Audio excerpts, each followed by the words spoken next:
Hello friends, I hope कि आप मेरे वीडियो सीरीज में देख रहे हैं। हमने प्रीवियस वीडियो में डिस्कस किया था कि ऑफर क्या होता है, ऑफर और इनविटेशन टू ऑफर में क्या डिफरेंसेस होते हैं, what is a valid offer, what are the rules for valid offer. तो ऑफर हमने बताया था कि जब एक पर्सन दूसरे पर्सन को सिग्निफाई करता है अपनी willingness to do something or abstain from doing something with a view to obtain the assent of that person। तो हमने कुछ एसेंशियल्स बताए थे कि उसमें अपनी विलिंगनेस को सिग्निफाई करना जरूरी है और उसमें सामने वाले पार्टी का असेंट होना जरूरी है। मतलब सामने वाले पार्टी से जब तक आप असेंट ऑब्टेन करने के लिए अपनी विलिंगनेस सिग्निफाई नहीं करोगे तब तक वो एक वैलिड ऑफर नहीं होगा। तो अगर आपने ऑफर दे दिया तो उसके बाद क्या, उसके बाद आप सामने वाली जो पार्टी जिसको कि आपने ऑफर दिया है, अगर वो आपके ऑफर की को सिग्निफाई करता है अपनी असेंट, इट मीन्स वो अपनी असेंट सिग्निफाई करता है, वो बोलता है कि मुझे आपका प्रपोजल एक्सेप्टेड है, तो वो जो प्रपोजल है that becomes promise. It means once a proposal is accepted it becomes promise। तो हम ये कह सकते हैं कि अगर प्रपोजल जो है उसको अगर एक्सेप्टेंस मिल जाए सामने वाली पार्टी की, तो वो क्या बन जाता है, प्रॉमिस बन जाता है। अब आपको ये हमने प्रपोजल के बारे में प्रीवियस वीडियोस में पढ़ा था, इस वीडियो में हम डिस्कस करेंगे कि एक्सेप्टेंस क्या होती है, एक्सेप्टेंस कब वैलिड होती है। जैसे एक वैलिड प्रपोजल जरूरी है, वैसे ही एक वैलिड एक्सेप्टेंस भी होना जरूरी है। तो एक्सेप्टेंस कैसे दी जा सकती है, एक्सेप्टेंस वर्ड्स से दी जा सकती है, आप राइटिंग में लिख के दे सकते हो, आप बोलकर भी दे सकते हो, आई स्पोक बाय रिटन और स्पोकन, बोल के, लिख कर, या आप अपने हरकतों से, it means through your conduct, आप अपने कंडक्ट से भी एक्सेप्टेंस दे सकते हैं। पर एक्सेप्टेंस का कम्युनिकेशन जरूरी है। It means acceptance must be communicated. सामने वाली पार्टी जिसने ऑफर दिया है उसको पता चल जाना चाहिए कि आपने उसके ऑफर को एक्सेप्ट कर लिया है। ऐसा कोई कंडक्ट कर सकते हो आप, या बोल सकते हो या लिख सकते हो, but it must be communicated. तो रूल्स क्या हैं? तो सबसे पहला रूल है कि आपने अपने मन में अगर सोच लिया, mere state of mind, intent और even a mental resolve आपका कॉन्ट्रैक्ट नहीं बनाता है। केवल ये मान लीजिए मैं अपनी कार आपको 1 लाख रुपए में बेचना चाहता हूं और मैंने कहा कि मैं अपनी कार आपको 1 लाख में बेचना चाहता हूं, would you like to buy it. और आपने मन में सोच लिया कि हाँ मैं खरीदना चाहता हूं, लेकिन आपने ना मुझे बोला, ना मुझे लिख के दिया, ना मेरी किसी आपने कोई हरकत की, by your conduct also you did not signify, then it is not an acceptance. अगर हम इसको लीगल सेंस में देखें तो देखिए, कंपनीज कई बार टेंडर मंगवाती है और उस टेंडर्स के अगेंस्ट में जब वो कंपनी टेंडर बनाती है तो वो परचेस ऑर्डर देती है सामने वाली पार्टी को कि हाँ हमने आपका टेंडर एक्सेप्ट कर लिया है। आपको पता होगा कि टेंडर इज एन ऑफर। जैसे कि मैंने प्रीवियस वीडियो में बताया था, टेंडर क्या होता है, ऑफर होता है। उससे पहले आपने एक एनआईटी दिया था, नोटिस फॉर इनवाइटिंग टेंडर, और आपको याद होगा प्रीवियस वीडियो में हमने डिस्कस भी किया था कि एनआईटी इनविटेशन टू ऑफर होता है। उसके अगेंस्ट में जो फर्म्स होती हैं वो ऑफर देती हैं, और उसके अगेंस्ट में जो ये परचेस ऑर्डर होता है वो आपका एक्सेप्टेंस होता है, और यही आपका एक कॉन्ट्रैक्ट बनाता है। तो अगर आपने परचेस ऑर्डर बना लिया है, मान लीजिए आपने किसी टेंडर को एक्सेप्ट किया और एक्सेप्ट करके परचेस ऑर्डर बना लिया, लेकिन बनाकर उस परचेस ऑर्डर को आपने साइन करके आपने अपने अपनी टेबल के ड्रॉयर में रख लिया है, उसको सेंड नहीं किया, तो क्या ये कॉन्ट्रैक्ट होगा? नहीं। क्यों नहीं होगा? क्योंकि आपने एक्सेप्टेंस को कम्युनिकेट नहीं किया। सामने वाली पार्टी जिसने टेंडर डाला था, आपने उसको एक्सेप्टेंस कम्युनिकेट नहीं किया। तो एक्सेप्टेंस का कम्युनिकेशन भी बहुत जरूरी है। Next is next is performance of conditions or acceptance conditions of reciprocal promises is an acceptance of proposal. For example, जैसे हमने अपने प्रीवियस केस में देखा कि आपने इसने मन में सोच लिया है कि मैं आपकी इसकी कार खरीदना चाहता हूं, ये कुछ नहीं कर रहा है, लेकिन अगर मान लीजिए कि इसने ये ऑफर दिया था कि मैं अपनी कार आपको 1 लाख रुपए में बेचना चाहता हूं, अगर आपको मेरा ऑफर मंजूर है तो आप 1 लाख रुपए मेरे अकाउंट में एनईएफटी कर दीजिए, और इसने कुछ नहीं बोला। इस सामने वाली पार्टी के अकाउंट में अगर 1 लाख रुपया एनईएफटी कर दिया, इट मीन्स उसने उस कंडीशन को फुलफिल कर दिया जो कि प्रॉमिस जिसने ऑफर के साथ लगाई गई थी।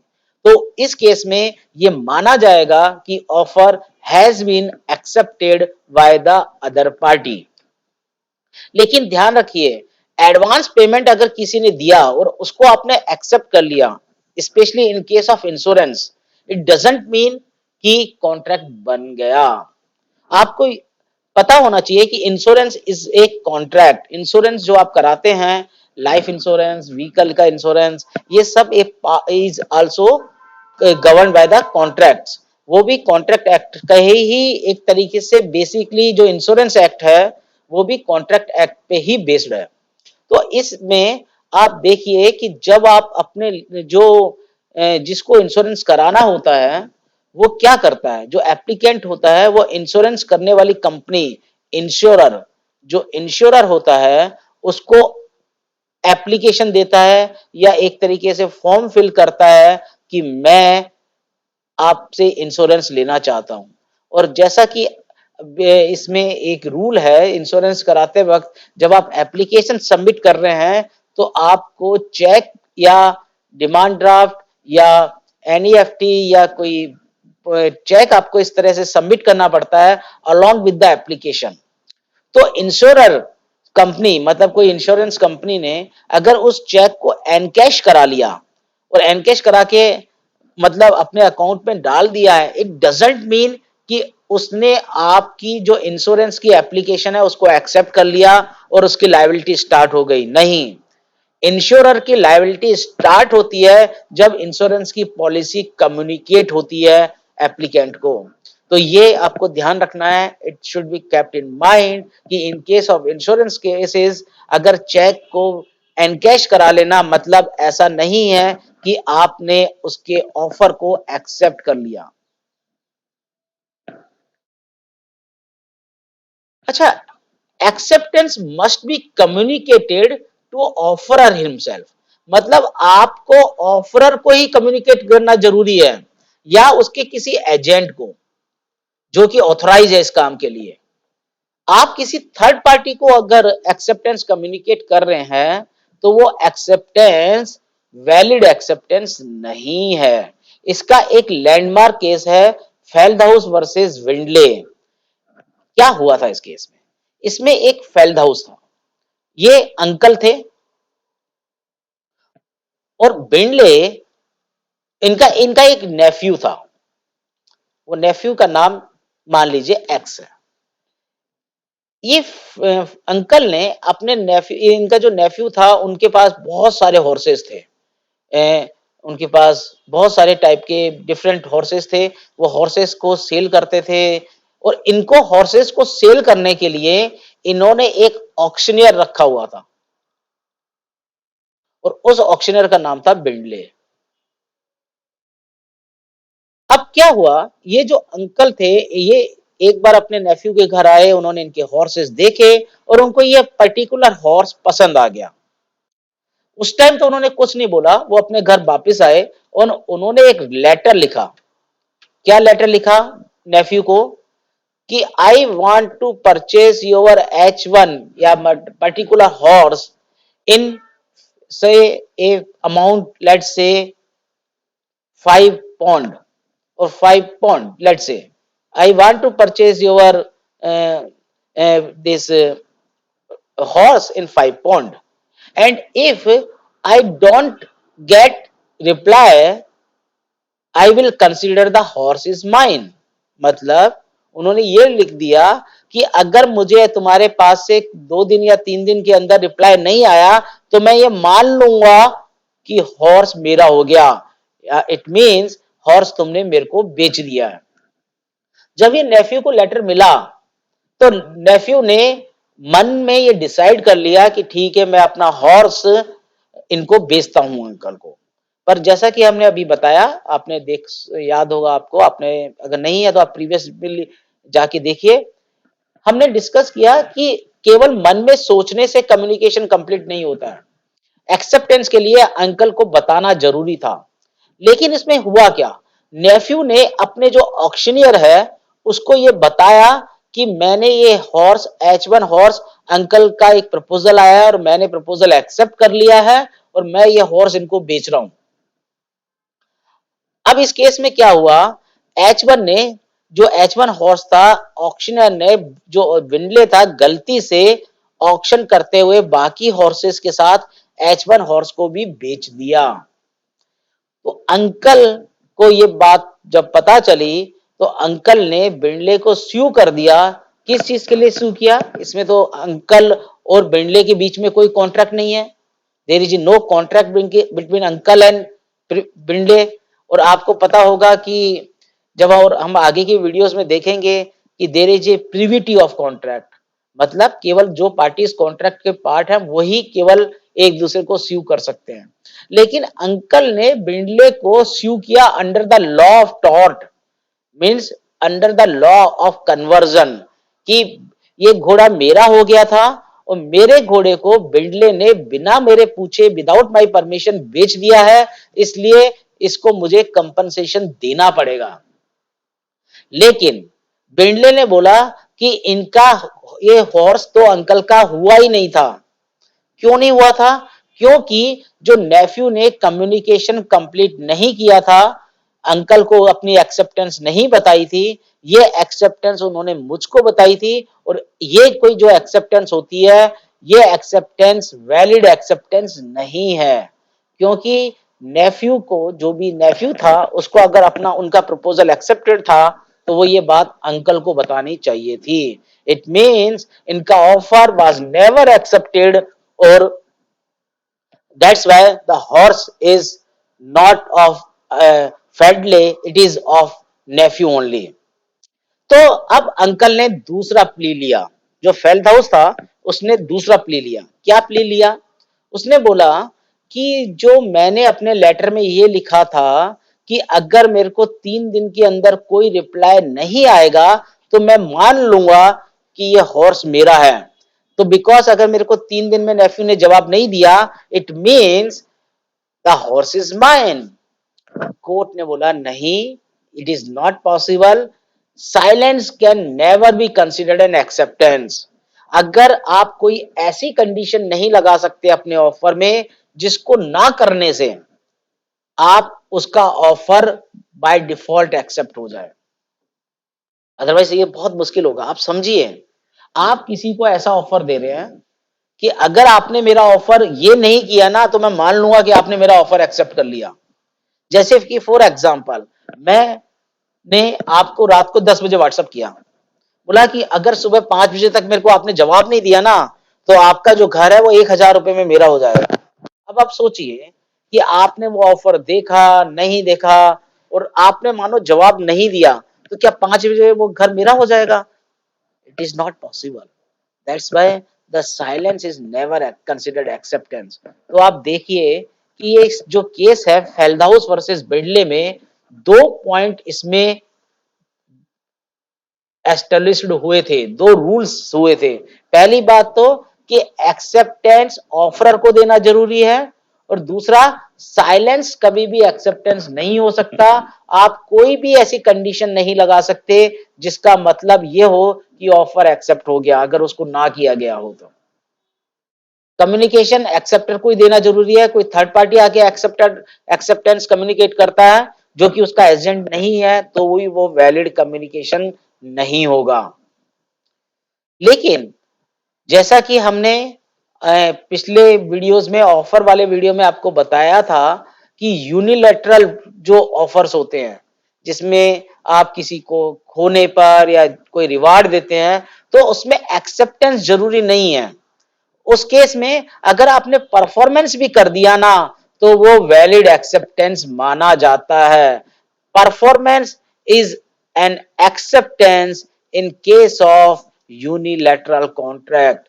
कि इसको ध्यान रखना है। ये किस केस में एस्टेब्लिश हुआ था? It was established in the case of Carlill versus carbolic smoke ball company. अगर उस केस के बारे में आपको जानना है तो हमने एक सेपरेट वीडियो बनाया हुआ है, आप उसको देख सकते हैं। अदरवाइज आप ऑफर वाले हमारे वीडियो में भी जाके इसको देख सकते हैं। अच्छा, एक्सेप्टेंस मस्ट बी रीजनेबल और प्रेस्क्राइब्ड मैनर। मतलब अगर मैंने आपसे बोला कि मुझे आप फोन करके बताओगे या मुझे पर्टिकुलर मोड आपने बता दिया कि मेरे को आप लेटर में लिख के ही दोगे या रजिस्टर्ड पोस्ट ही दोगे तो आपको उसी के थ्रू देना है। However minor variations permitted. लेकिन इसमें भी एक चेक है। माइनर वेरिएशन परमिटेड है लेकिन अगर ऑफर ने ऑब्जेक्शन कर दिया तो आपको दूसरे मोड से जो कि जिस मोड से ऑफरर ने मांगा है उसी मोड से देना जरूरी है। ठीक है। अच्छा, कंप्लीट कॉन्ट्रैक्ट कब अराइज होता है? जब letter of acceptance is posted in due course which is out of control. Means ये थोड़ा टॉपिक जो है ना कि कम्युनिकेशन कंप्लीट कब होता है। इन केस ऑफ पोस्ट कब कम्युनिकेशन होता है कंप्लीट, और इन केस ऑफ इंस्टेंटेनियस कम्युनिकेशन मतलब जब आप आमने सामने बैठे हैं, फोन पे बात कर रहे हैं, फैक्स के थ्रू कम्युनिकेशन कर रहे हैं, ईमेल के थ्रू कर रहे हैं या व्हाट्सएप के थ्रू कर रहे हैं, तो इन केसेस में कम्युनिकेशन कंप्लीट कब होता है? ये थोड़ा सा मीन्स ट्रिकी है, थोड़ा कॉम्प्लिकेटेड टॉपिक है। तो इसको हम अपने सेपरेट वीडियो में, that would be the next video, उसमें हम डिस्कस करेंगे। acceptance must be absolute and unqualified. Acceptance must be absolute and unqualified. अगर आप कोई कंडीशन लगा देते हैं तो वो आपका वैलिड एक्सेप्टेंस नहीं है। एक्सेप्टेंस के अंदर कोई भी कंडीशंस आप नहीं लगाते सकते। अगर आपने कोई कंडीशंस लगा दी तो वो एक्सेप्टेंस नहीं होगी, वो एक काउंटर ऑफर होगा। एक्सेप्टेंस तो अनक्वालिफाइड होना चाहिए, सिंपली यस और नो। अगर आपने कुछ भी बोल दिया, फॉर एग्जाम्पल, फॉर इंस्टेंस, मैंने आपको बोला कि मैं अपनी कार आपको 1 लाख रुपए में बेचना चाहता हूं। अज्यूम कर लीजिए कार है, I know it is the my drawing is not proper, लेकिन मान लीजिए मैंने आपको बोला कि मैं अपनी कार आपको 1 लाख रुपए में बेचना चाहता हूं, क्या आप खरीदोगे? जो सामने वाली पार्टी है, आपने बोला कि भाई हाँ मैं खरीदूंगा तो सही, लेकिन 90,000 में। तो ये क्या एक्सेप्टेंस है? नो, ये वैलिड एक्सेप्टेंस नहीं है। ये वैलिड एक्सेप्टेंस नहीं है। ये मेरा ऑफर था और ये भी अब ऑफर है, लेकिन ये अब काउंटर ऑफर है जिसको मुझे या तो एक्सेप्ट करना है या रिजेक्ट करना है। अब मेरी जो एक्सेप्टेंस है और रिजेक्शन है वो अनक्वालिफाइड होनी चाहिए। अब मान लीजिए मैंने कहा कि ठीक है मैं आपको 90,000 में दूंगा, लेकिन आपको पेमेंट एडवांस देना पड़ेगा। तो क्या ये वैलिड एक्सेप्टेंस है? नहीं, अब भी एक्सेप्टेंस नहीं है। अब ये मेरा काउंटर ऑफर हो गया। मेरा काउंटर ऑफर हो गया कि 90,000 बट एडवांस पेमेंट। ये वाला बोलता है ठीक है। अब इसको जब तक एक पार्टी यस या नो नहीं बोल देती तब तक ऑफर काउंटर ऑफर ही चलता रहेगा। It is this process is called negotiation. सामने वाली पार्टी बोल सकती है कि ठीक है मैं आपको 90,000 दे दूंगा, एडवांस पेमेंट भी दे दूंगा, लेकिन आपको कार का सर्विसिंग कराकर मेरे को देना पड़ेगा। तो अब क्या हुआ? अब इसने दोबारा एक काउंटर ऑफर दे दिया। हो सकता है इसके बाद ये पार्टी दोबारा कोई कंडीशन लगा दे, तो ये कीप ऑन कंटिन्यू अनलेस एक जो किसी पार्टी के ऑफर को दूसरी पार्टी यस या नो कह के एक्सेप्ट या रिजेक्ट नहीं कर देती है।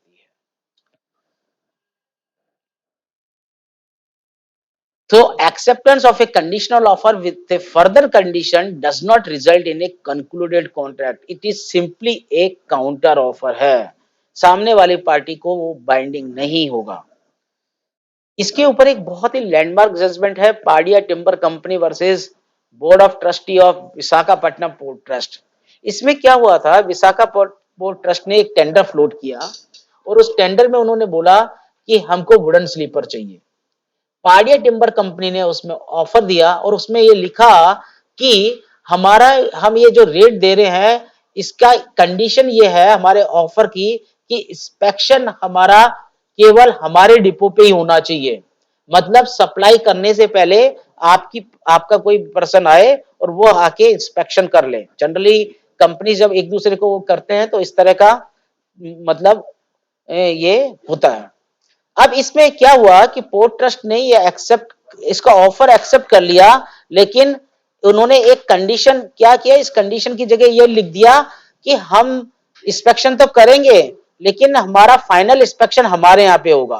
तो ये जो कंडीशन थी ये एक्सेप्टेड नहीं मानी गई और इसको सुप्रीम कोर्ट ने बोला कि ये एक वैलिड एक्सेप्टेंस नहीं है। एक्सेप्टेंस में आप कोई कंडीशन नहीं लगा सकते। अगर आप कोई कंडीशन लगाते हैं तो वो एक वैलिड एक्सेप्टेंस नहीं होगा। तो ये हमारा था कम्युनिके एक्सेप्टेंस का वीडियो। अगले वीडियो में हम we will discuss about the communication कब कंप्लीट होता है और what are the rules for communication of the acceptance. Thank you very much.